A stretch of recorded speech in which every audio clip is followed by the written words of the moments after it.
Well, this is that one part for this fun game. I don't know what part this is. Last time I recorded this was probably like a week ago. Anyway, let's get started. Rosa entered the room with a tray of pastries and a pot of tea. Her duties were finished, and she was allowed a bit of free time.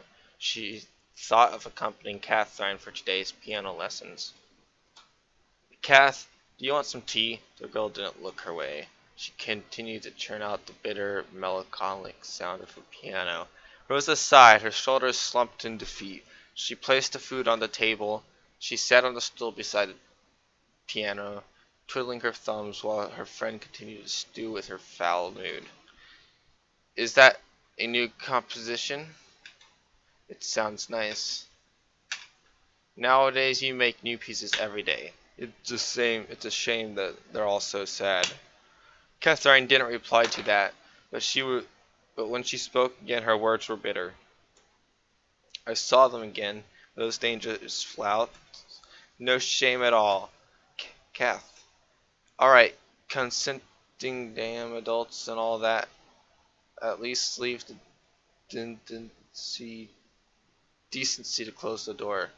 Sometimes I dare say what they want to get caught. When I walked in on them this morning eating each other's faces, they had this look on them, like they were daring me to say something.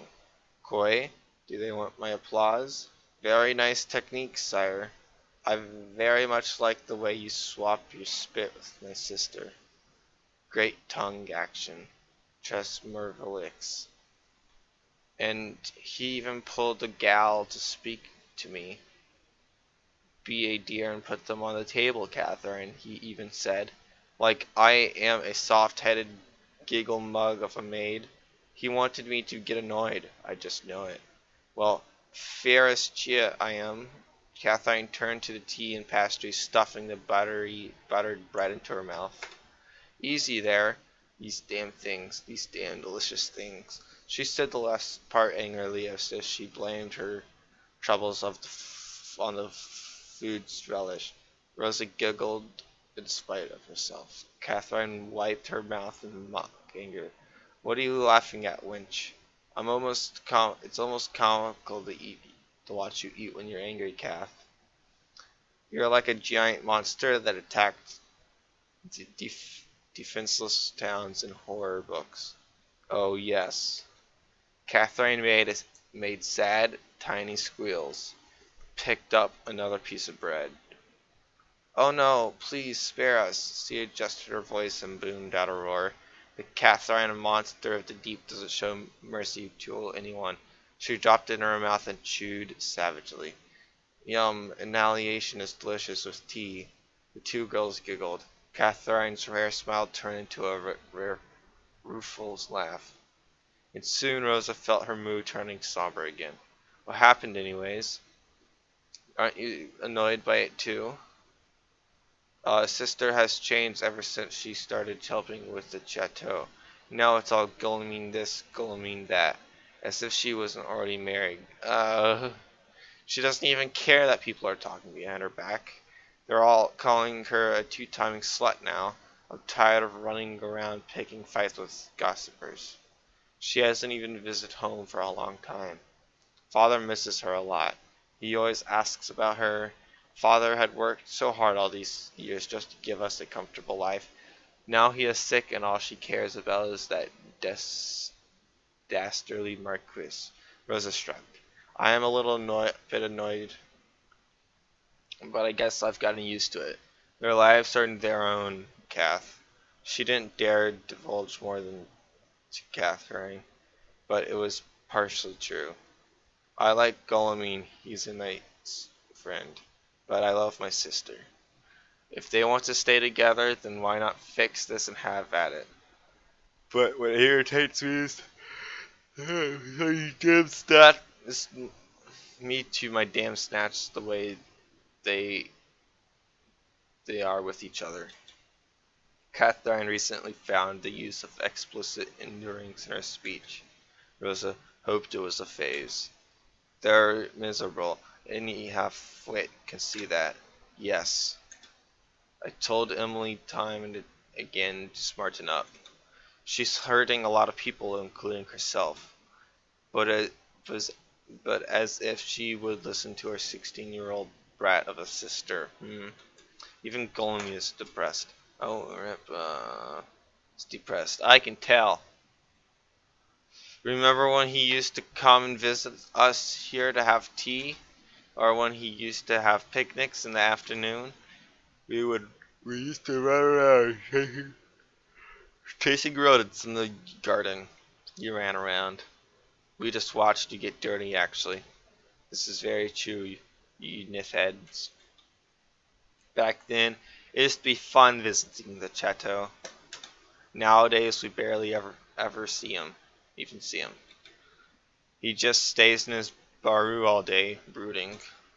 Is it something adults subject to themselves to, like a torture ritual?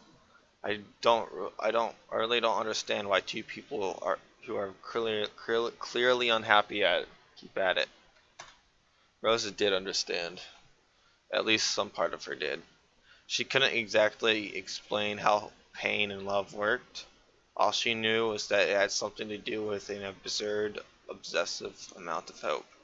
She felt Mother tugging at her mind. She loved Mother so much. Living with the Parides gave her ample comparison to her former life. She had finally accepted that Mother was cruel. And yet Mother still gave her love and kept her from wanting. Was that crazy? Perhaps it was the only love she needed. Perhaps this is what she deserved.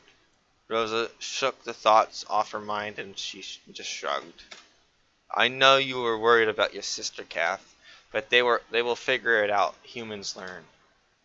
Look at you, all profound, and you read any good books lately? Just the riveting account of the ugly duckling and bad black sheep. The classics. I don't know how you put up with it though. I hate reading words. In order to write, I have to learn how to read first. I want to write. Why would you want to do a dastardly thing like writing? Why would you want to hit some crazy strings until your fingers bleed? The two friends laughed again. I want to remember things. I want to write them down. But most of all, I want to feel the way you do when you play the piano, Kath. Oh? The way you look when you play your passion and bliss in musical form. It feels like love, like magic. You inspire me to do something fulfilling and great. Well, I'm sure you will. Hey, why not write a play one day? Oh, yes, do it. You write an amazing play, and I shall provide the music. We'll travel around the country and perform. We'll make lots and lots of money and gain lots of followers. We shall be known as the Parade Cavern of Wonders. Parade? Are you sure? Puns are the best, trust me. That sounds darn batty, Kath. From this day forward, nobody's allowed to call me Kathy ever again. The sound of a knock interrupted their giggles. Catherine, it's me. I need to discuss something important with you. Frustrated, Catherine pouted at the sound of her sister's voice. She turned back to her piano and began to proud a sarcastically happy tune. Rosa stood up to open the door. Hello, Rosa, madam. She had little of the older Paride sister. She had seen little of the older Paride sister recently, and it astounded her how old she began to look. Her once radiant face looked tired and harrowed, almost crone-like. Under her eyes hung huge bags, and yet she still looked quite dignified, full of pride and pomp. There was an extra rogue on her skin, and her demeanor was elegant. It was as if pride was her only source of nourishment these days. Do you mind giving Catherine and me a moment of privacy? Rosa gave a small bow. Of course not, madam. Rosa gathered her nursery books and squeezed Catherine's shoulder before stepping out of the room. Rosa entered the quiet room of the library. She was about to approach the table when she noticed Guillaume already occupying a seat. He was writing something in a book and somewhat immersed in the activity. Rosa stopped dead in her tracks. "Leave now!" "Well, he's not looking, child. What are you doing there, just standing there? He's gonna see you. Leave now while you still have the chance." Alright, mother, maybe you're right." Unfortunately, Goldman lifted his head and saw her by the door. "Oh, hello, Rosa." Rosa took a step back. Maybe it was best to walk away as if this were a mistake. But wouldn't that be rude? He had already seen her, after all. But she had never been alone with him. It was just too awkward. Well, why not just go in? It was going to be fine. They had they had conversed normally before. Yet that was because Catherine had been around to disperse her awkwardness. Now I look like an idiot. Guillaume watched her pace in front of the door in amusement. Rosa decided to go in. She had already embarrassed herself enough anyway. There was little left to lose. Besides, there was nowhere else to go in this big house. She had already gotten lost in its hallways, much of the annoyance of the maitre d'. The library was her favorite place. If she stayed quietly in one corner, Rosa was sure they wouldn't bother each other. She took a seat in the farthest corner of the table and opened her book. "Oh no, he's actually standing up and walking over. Oh no, you horrible man, just sit over there while I sit over here." But Guillaume was already beside her, peeking out what she was reading. A cold sweat spread on her scalp. "Rosa, that book." Rosa began to chatter nervously. "I know it's a children's book, sire. I'm teaching myself to read. I know most commoners don't really bother, but I want to learn. So please don't laugh or mock me." Guillaume pointed to the book. "It is upside down." Rosa stared at it. The ducks of the picture had their feet up in the air. Rosa squirmed, feeling the heat on her cheeks. She couldn't think of anything more embarrassing. I'm sorry." Guillaume's face lost its cheer. "Why do you need my forgiveness? What do you need my forgiveness for?" Rosa looked up at Guillaume. His eyes lacked the gentle glint they usually had. It was such a subtle thing, something felt rather than observed. She thought he